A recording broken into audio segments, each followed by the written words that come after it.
Welcome back to my channel. I'm Shireen with Olive Street Designs, and today we are making over these oval nightstands. They're super cool. Just love the design of these, and the inlays on the top, and all. I'm loving it. I am one for painting a lot of times, but I'm not gonna paint these. The tops of these are special, but they are covered in scratches, deep gouges.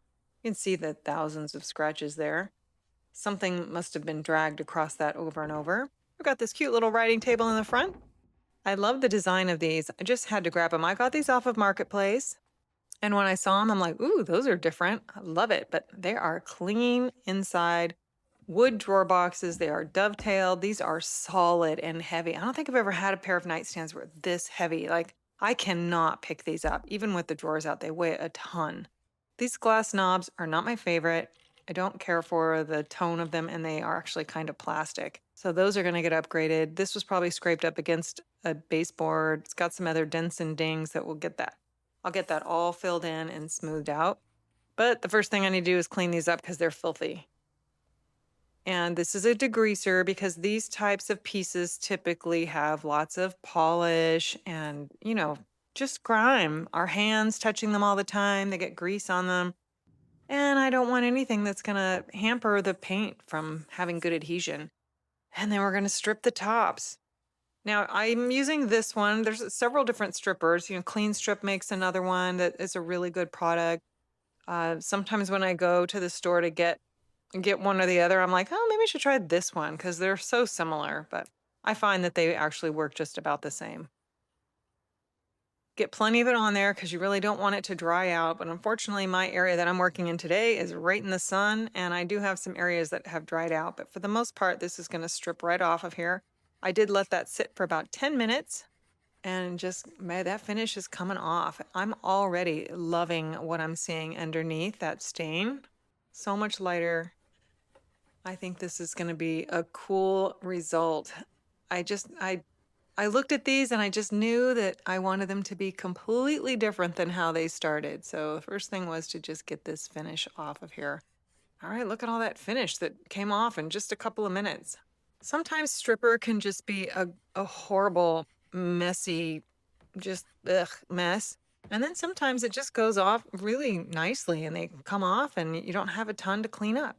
So, of course, I'm not going to scrape and scrape and scrape. I don't want to damage this veneer. So I'm going to go now with the lacquer thinner.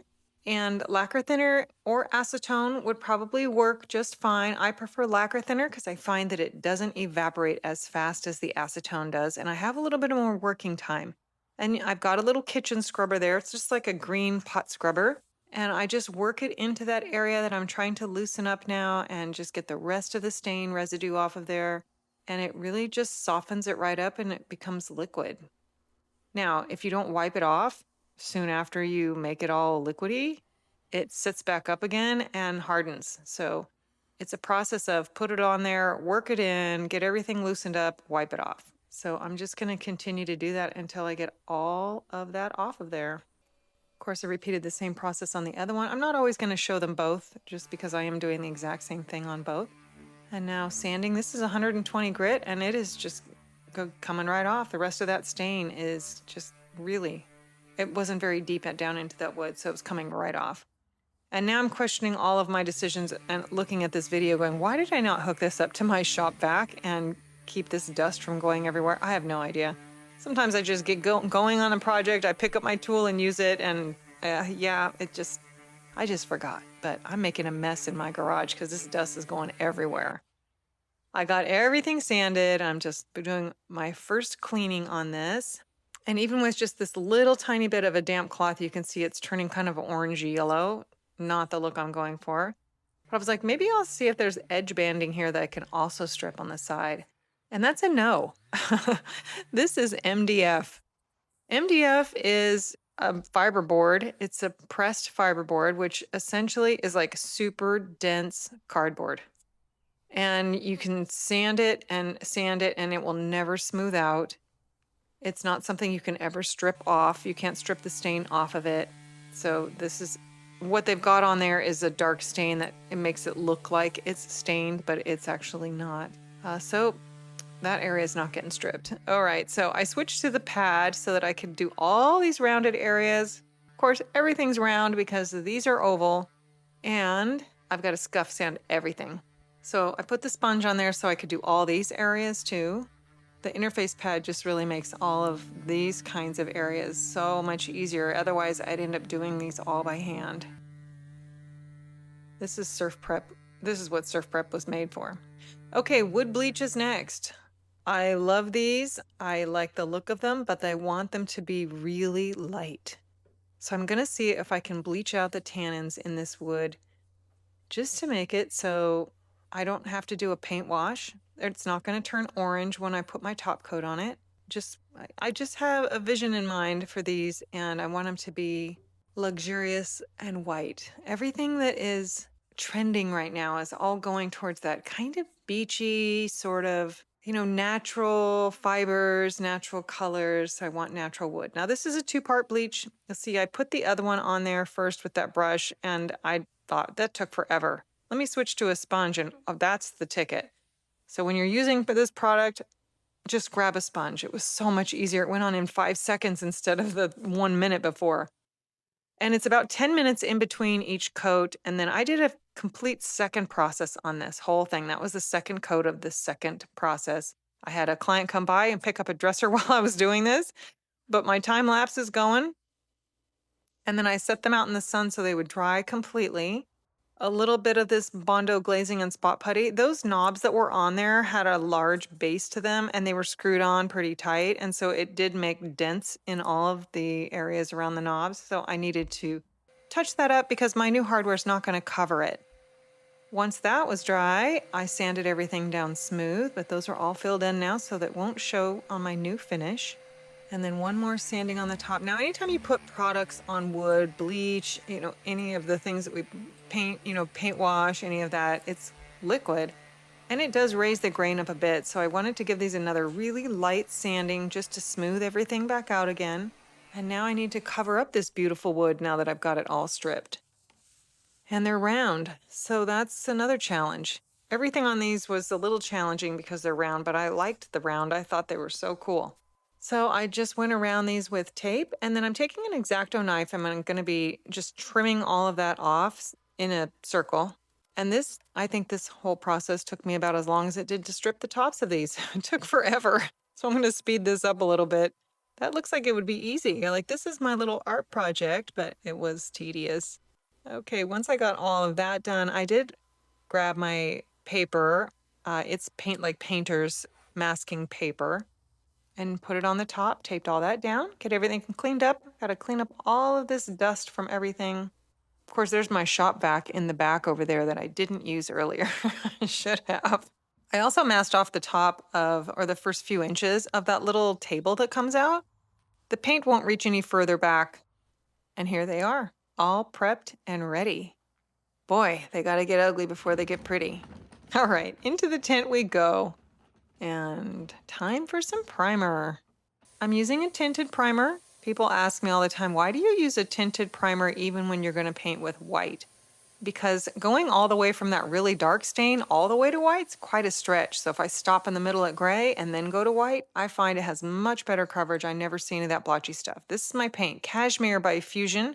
I poured it into my canister and my little touch-up kit for my client, adding some water to thin everything out so I can spray this properly. Of course, sand in between coats, especially after the primer coat. That's I think the most important sanding you can do. It doesn't take a lot. I've got a sponge here that's about a 400 grit. And then I wiped all the dust off, and now going in with my paint color. Again, this is Cashmere by Fusion. It's just a beautiful creamy white. I thought it would coordinate nicely with the tops now that they're all bleached out. And it's got really nice coverage. And now what's just glaring at me are all of the seams. So I have to caulk all of the seams. I don't like them when they look like something that's cracking. It just makes it look, cheaply made or something. So I got to go into all those areas, put caulking in, and then I have a damp rag there, and I was putting my finger on the damp rag and then wiping it back. It works great. Also, in between coats, of course, I touch up my drawer edges. You can see here, just those drawers get halfway painted by the overspray, but not all the way. So I just go back in and touch everything up. A second coat of paint. I did 2 coats on those drawer edges too. They require 2 coats. And these are round, and you have to paint all of the 4 sides. So after my last coat of paint, I'm going in with top coat. I'll do several coats of top coat, and this is the first one. And then in between coat, these tiny little knobs that went on that little shelf that pulls out needed to be touched up. They just weren't, they were really dull, so I painted those. Okay, I did multiple layers of top coat, sanding in between each one. Everything's dry. Time to reveal the tops. Make sure I didn't get any paint on them, and they look beautiful. Super happy with them. Time for some top coat. And yes, I could have just sprayed top coat. I didn't because the top coat that I had in my sprayer was tinted. It was tinted with my paint color. And yeah, I could have cleaned everything up and then just put plain top coat in there, but I decided to just do this by hand.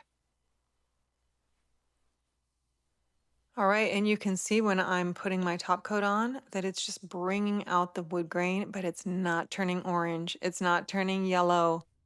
All of that has been bleached out. And again, I will do multiple coats of this, especially on the tops. I mean, this is the area that just gets used so much. And sanding in between each coat. Another layer of top coat. I did 5 layers of top coat. When they're down to raw wood, I just feel like I have to put a lot of top coat on there because people set glasses of water and stuff on their nightstands and it gets ruined. Time for some hardware. I love these knobs. They just look so high-end designer to me. It was the perfect finishing touch. Then I took all the drawers out because I wanted to clean underneath them one last time and just make sure everything was dusted and these edges had not been completely painted with the sprayer. So I took everything out and I'm just touching these up with the same little poly brush. And while I have all the drawers out, it's a perfect time also to paint underneath the drawers. Just that bottom, I did all the other edges. And I could have stood on my head while I was doing it in the tent and done this, but much easier when they're out. So here's a look back at where we started. And here we are now. I think this is very current, very trending, very modern, and looking very high-end. So a big departure from where they were. I hope you like them, and be sure to follow for more.